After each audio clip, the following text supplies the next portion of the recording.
Hillary had spent over a decade serving as a police officer, navigating power-hungry figures, enforcing the law, and protecting her community. But when she moved into Willow Creek Estates, a picturesque suburban neighborhood just outside of Charlotte, North Carolina, she thought she was leaving the chaos behind. The streets were lined with charming houses, freshly manicured lawns, and friendly smiles. It was the kind of place where people walked their dogs in the evening and waved at their neighbors. Peaceful. Quiet.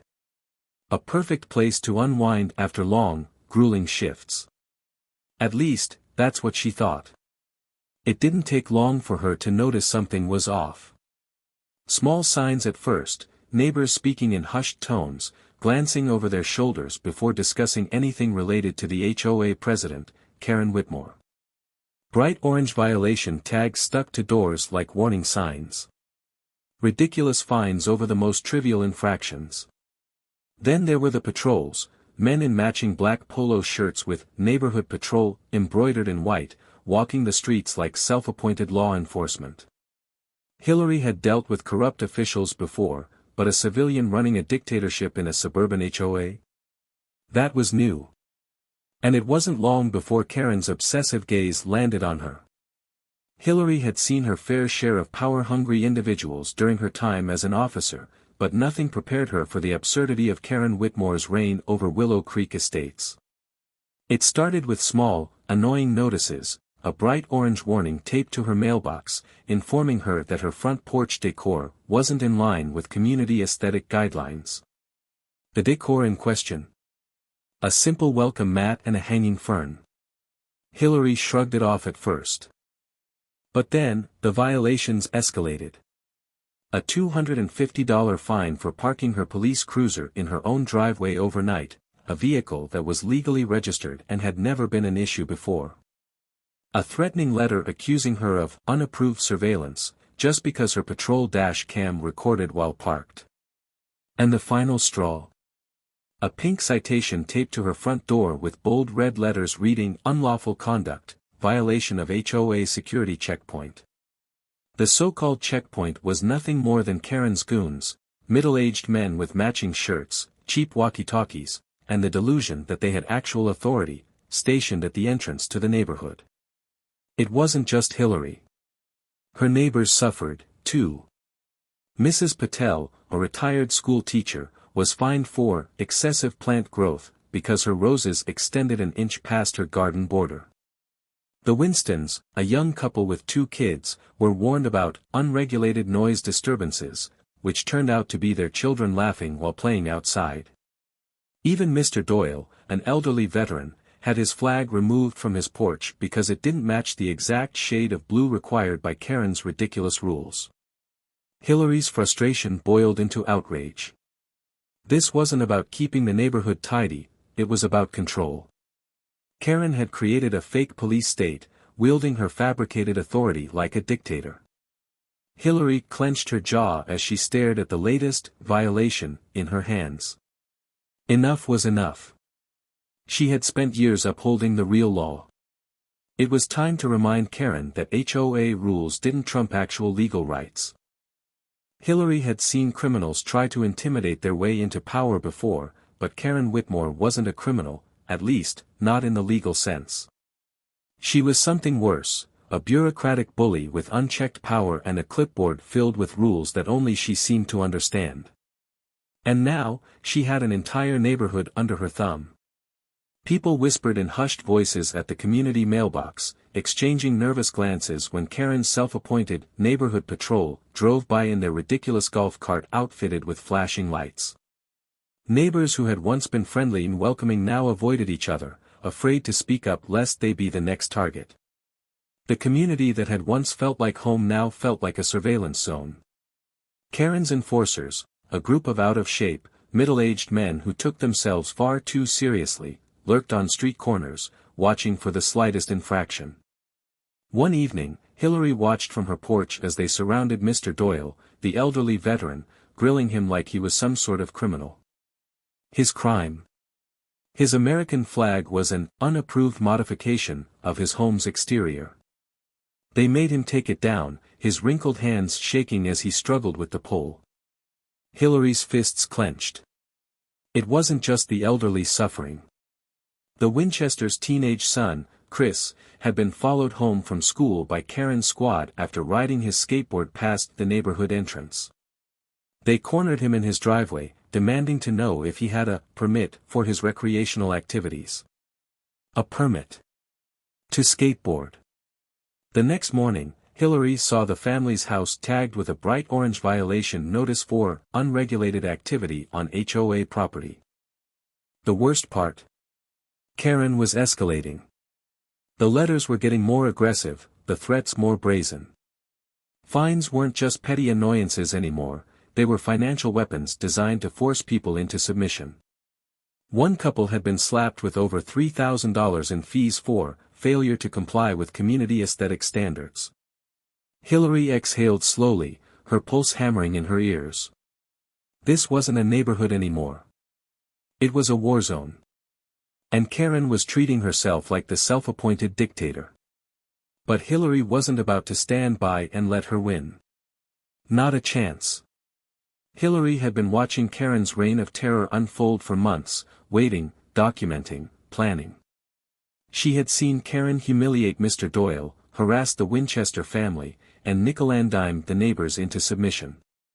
But what happened next was the moment everything changed. It started with a single phone call, a distressed voice on the other end of the line, shaking with frustration. It was Marie Carter, a young single mother who had just moved into the neighborhood. "They threatened to tow my car, Hillary," Marie whispered, her voice laced with panic. "They were outside my house at 2 a.m., Karen's men. I don't even know how they got my address." Hillary's stomach dropped. This wasn't just harassment anymore. This was something darker. "Did you call the police?" Hillary asked, already knowing the answer. Marie let out a bitter laugh. "And tell them what? That an HOA is trying to scare me out of my own home. They'd just tell me to take it up at the next meeting." Hillary gripped her phone tighter, a slow burn of anger creeping into her veins. This was Karen's newest tactic, intimidation in the dead of night. The HOA had no legal right to tow anyone's car, but that didn't matter. Karen's people knew the game: scare people enough, and they'll leave voluntarily. Hillary stepped onto her porch, scanning the street. It was too quiet. The neighborhood that used to be filled with kids playing, dogs barking, and friendly chatter now felt sterile. Staged. Like everyone was holding their breath. And then, she saw them. Two of Karen's enforcers, dressed in those ridiculous black polo shirts with "Neighborhood Patrol" stitched across their chests, standing at the end of her driveway. Not moving. Just watching. Hillary's pulse quickened. A slow, creeping dread curled in her stomach, but she refused to show it. She straightened her shoulders, locking eyes with the men. They didn't flinch. A warning. A message. Hillary exhaled slowly, clenching her fists. If Karen thought she could scare her into silence, she was dead wrong. It was time to fight back. And Hillary wasn't alone. Intimidation tactics, fake fines, harassing a single mother in the middle of the night, this wasn't just an HOA power trip anymore. It was something bigger, something more dangerous. And Hillary was done waiting. She flipped through the growing pile of violation notices, each one more absurd than the last. Unauthorized holiday decorations. Excessive noise from a child's bicycle bell. Grass height 0.2 inches above HOA standards. Every single one of them signed by Karen. Hillary clicked open a neighborhood group chat. It had started as a place for casual discussions, recommendations for handymen, babysitting swaps, the occasional lost pet alert. But lately, it had become a war room. Hillary, enough is enough. Karen's harassment isn't just annoying, it's illegal. We have rights. We don't have to take this. Mrs. Doyle, she fined me for a lawn gnome. A lawn gnome, Hillary. Jared Winchester, She called my work and told them my unsightly vehicle was causing property value damage. How did she even get my boss's number? Marie Carter, I'm scared to let my kid play outside. We shouldn't have to live like this. Hillary took a deep breath. They were all tired. Frustrated. Some were scared. But fear wasn't enough to keep them under Karen's thumb anymore. She opened another tab and began drafting a formal complaint to the state HOA regulatory board. Attached was a dossier of Karen's violations. Illegal fines and fees. Harassment of homeowners. Unlawful property surveillance. Threats of eviction without cause. And the best part? Video footage. Jared had a security camera. The footage showed Karen's enforcers sneaking onto properties in the middle of the night, placing fake citations, and even peering into windows. Hillary smirked. This was it. By the time Karen realized what was happening, it would be too late. Hillary stood at the front of the packed community hall, the weight of months of frustration, fear, and Karen's bullying pressing against her chest. But tonight, she wasn't afraid. Tonight, justice was on their side. Thank you all for coming, she said, her voice steady but firm. We're done being afraid. We're done letting Karen treat us like we're her subjects in some personal kingdom. This is our neighborhood. It's time we take it back. A murmur of agreement rippled through the room. Mrs. Doyle clutched a stack of ridiculous HOA citations, shaking them for everyone to see. She fined me for a lawn gnome, but her friend down the street has a 10-foot-tall inflatable reindeer and nothing happened. Jared Winchester, still furious about Karen calling his boss, stepped forward. We have proof that she's been abusing her power, and tonight, we're going to fight back. He pulled up the security footage on the projector. Gasps filled the room. Karen's so-called officers were caught trespassing, peering into windows, slapping fake citations onto cars that weren't even parked illegally. The evidence was damning. A hush settled over the crowd, replaced by a slow-building fury. Hillary let the silence hang for a moment. She wanted the weight of what they had just seen to settle in. Then, she placed a printed document on the table for everyone to see. This, she said, is the official complaint we're submitting to the state HOA regulatory board. Whispers turned into cheers. It outlines every illegal fine, every instance of harassment, every fabricated rule Karen has enforced to maintain her power. She took a breath. If we all sign this, they will have to investigate. They will have to take action. People lined up to sign without hesitation. Even those who had once been too scared to speak up now stood shoulder to shoulder, ready to fight back. Hillary looked at the growing list of signatures and felt something shift. Karen had ruled with intimidation. But real power belonged to the people. And tonight, the people had spoken. Hillary should have known Karen wouldn't go down without a fight. The moment the neighborhood stood together against her, Karen doubled down with the viciousness of a cornered animal. It started with the petty nonsense, another round of violation notices, this time with inflated fines and even more absurd infractions. Someone got cited for an unauthorized porch chair, another for excessive use of outdoor lighting, because their porch light stayed on past 9 p.m. Hillary, however, got the worst of it. One morning, she opened her front door to find her mailbox completely removed, just gone. In its place, a bright pink notice was staked into her lawn. Non-compliant mail receptacle removed per HOA code. Further refusal to adhere will result in escalating penalties.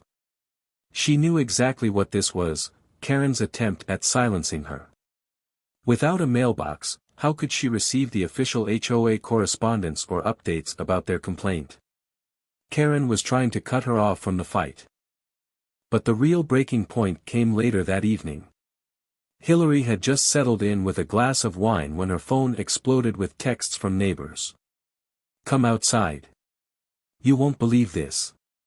She hurried to her front porch and felt her stomach drop.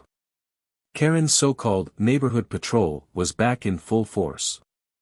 This time, they weren't just handing out bogus citations. They had set up floodlights in the middle of the street, flashing obnoxiously into people's homes. A crude barricade of orange cones and makeshift inspection checkpoints blocked the main road. Residents trying to drive into the neighborhood were being stopped, questioned, and recorded by Karen's volunteer enforcers. Hillary felt her blood boil. This wasn't an HOA issue anymore, this was harassment, intimidation, a full-blown abuse of power. Karen had crossed the line. Hillary pulled out her phone, dialed 911, and hit record. If Karen wanted a war, she was about to get one.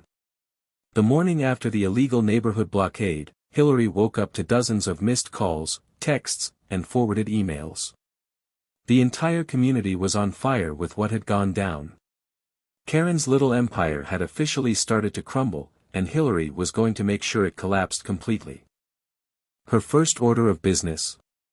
Taking everything to the county officials. With a folder stuffed full of evidence, videos of Karen's fake patrol harassing residents, records of fraudulent fines, and statements from dozens of neighbors, Hillary walked straight into the local government office and demanded a formal investigation. The clerk at the desk barely glanced at the first page before whistling under his breath and saying, "Oh yeah, this is gonna be a problem for her."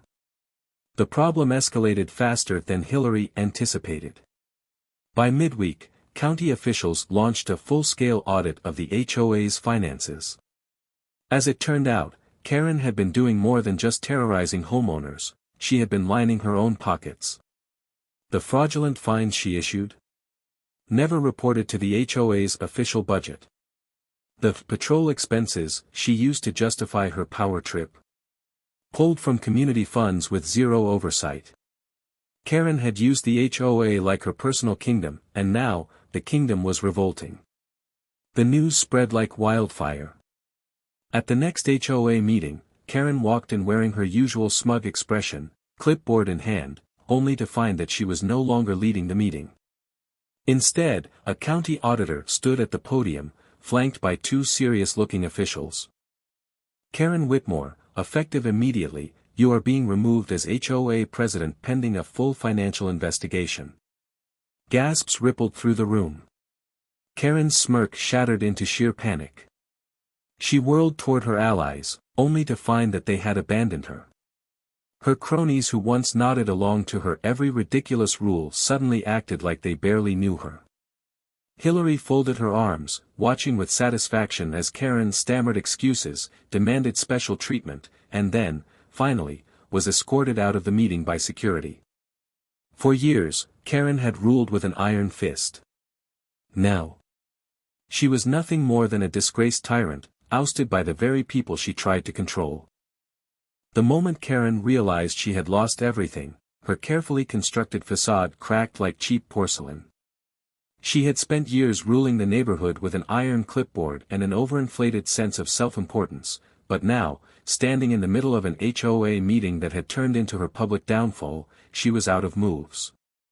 At first, she tried to play it cool, adjusting the pearl necklace around her throat and feigning indifference as the county auditors continued listing her violations. "This is nothing but a misunderstanding," she said, waving a dismissive hand. "I'll clear it up. You'll see." But then came the fraud accusations. The auditor read out misused funds, bogus fees, and suspicious transfers that suggested Karen had been funneling HOA money into personal expenses. Suddenly, her smug demeanor evaporated.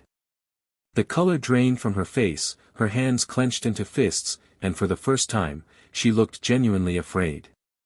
"This is a witch hunt," she shrieked, her voice cracking under pressure. She spun toward her once loyal board members. "You can't just sit there. Say something. You know I did this for the good of the community." But her former allies stared at the table, avoiding eye contact. They knew the tide had turned, and none of them wanted to go down with her. That's when she snapped. Karen slammed her clipboard onto the table with a sharp crack, her whole body shaking with fury. "You ungrateful cowards! I built this neighborhood. I kept this place from turning into a disaster. And this is the thanks I get." She turned, wild-eyed, and pointed a trembling finger at Hillary. "You did this," she spat. "You and your pathetic little group of rule-breakers. You think you won? You think this neighborhood will survive without me? You'll all regret this." Security stepped in just as she lunged toward the table, her voice rising into a full-blown tantrum. As they escorted her out, the room erupted into murmurs, then laughter. Karen Whitmore, the self-appointed queen of the HOA, had just been dethroned, kicking and screaming all the way out the door. As the doors slammed shut behind Karen, the silence in the room lingered for a long, satisfying second. It was the kind of quiet that came after a long-fought battle, the moment right before the realization set in, this was over. Then, like a ripple through still water, the room erupted. People started whispering, then talking, and finally cheering. Someone in the back let out a slow clap, and before Hillary knew it, applause spread like wildfire. Mrs. Dell, the same woman Karen had once tried to fine over windchimes, actually wiped away a tear. "I thought this day would never come," she said, shaking her head in disbelief.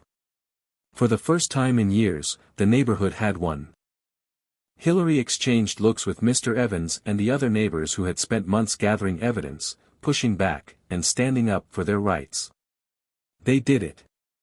They stood up to the tyrant who had tormented them for so long, and they had won. The auditors continued reading off violations, the board scrambling to distance themselves from Karen's misdeeds, but it hardly mattered now. The county was stepping in. The HOA was being audited, restructured, and possibly even dissolved. And Karen? She was gone, likely drowning in legal trouble. Someone nudged Hillary's shoulder. "You should say something," they urged. So she did. Taking a deep breath, she stepped forward and turned to the crowd. "For too long, we let someone who had no real power control us. She used fear, manipulation, and greed to make us think we had no say. But we did. And we do. This is our neighborhood. And today, we take it back." The cheers roared through the clubhouse, shaking the very walls Karen once thought she ruled. Hillary smiled, feeling lighter than she had in years. Karen wasn't coming back. The neighborhood had triumphed. And at long last, justice had been served. With Karen gone, it was as if the entire neighborhood had taken a collective breath of fresh air.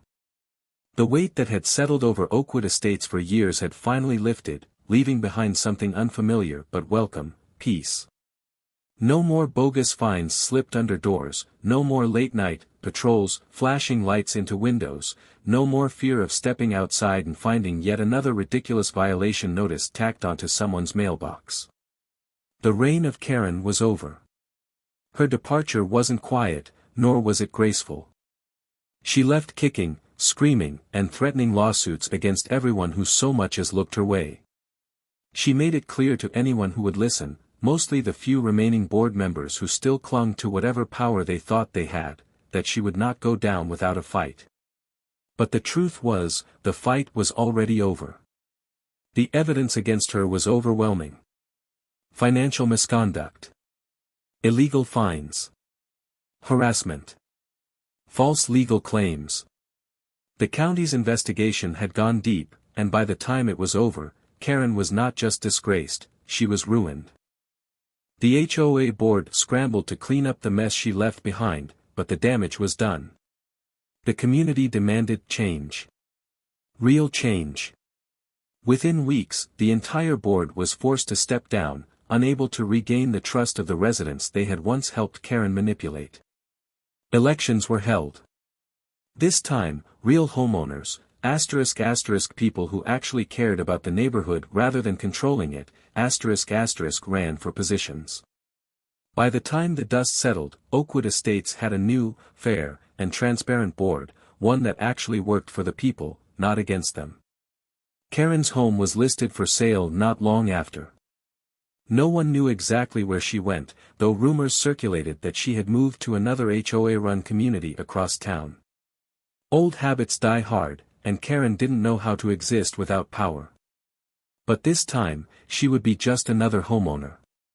No title, no control, no power to enforce ridiculous rules.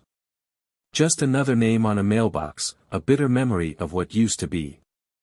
And for Oakwood Estates, it was the start of something better. Something Karen could never touch again.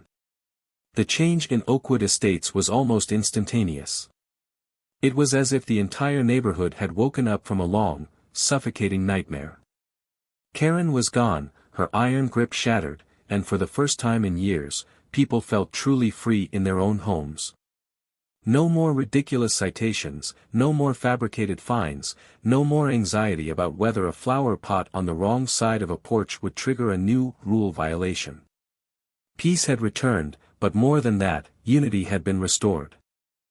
Neighbors who once barely spoke beyond polite greetings now gathered freely in each other's yards, swapping stories of their war against Karen's dictatorship. The sense of fear had been replaced with laughter, relief, and a newfound appreciation for community. Families who had once felt targeted finally felt welcome again. Parents no longer worried about their kids playing outside and violating Karen's absurd standards.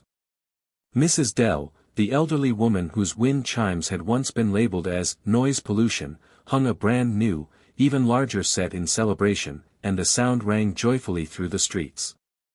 To mark this new era, the neighborhood came together for something that had never been possible under Karen's reign, a block party. The mere idea of it was something that would have sent Karen into a fit of rage. Music. Outdoor furniture. People walking on the grass. She would have written a dozen citations just at the thought. But now, there was nothing stopping them. A community that had once been afraid to step out of line was now taking back its joy.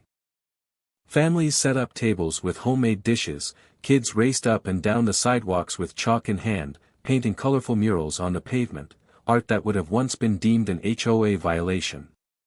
A local musician, who had previously been harassed by Karen's security patrol for playing his guitar on his porch, performed freely in the center of it all, his music a symbol of their newfound liberation. As the sun set over Oakwood Estates, a true sense of belonging settled in. This wasn't just a victory against one power-hungry woman, it was a statement. This was their neighborhood, their home, and no self-proclaimed ruler would ever take that from them again. Karen had tried to divide them. Instead, she had brought them together. And in the end, that was the greatest victory of all.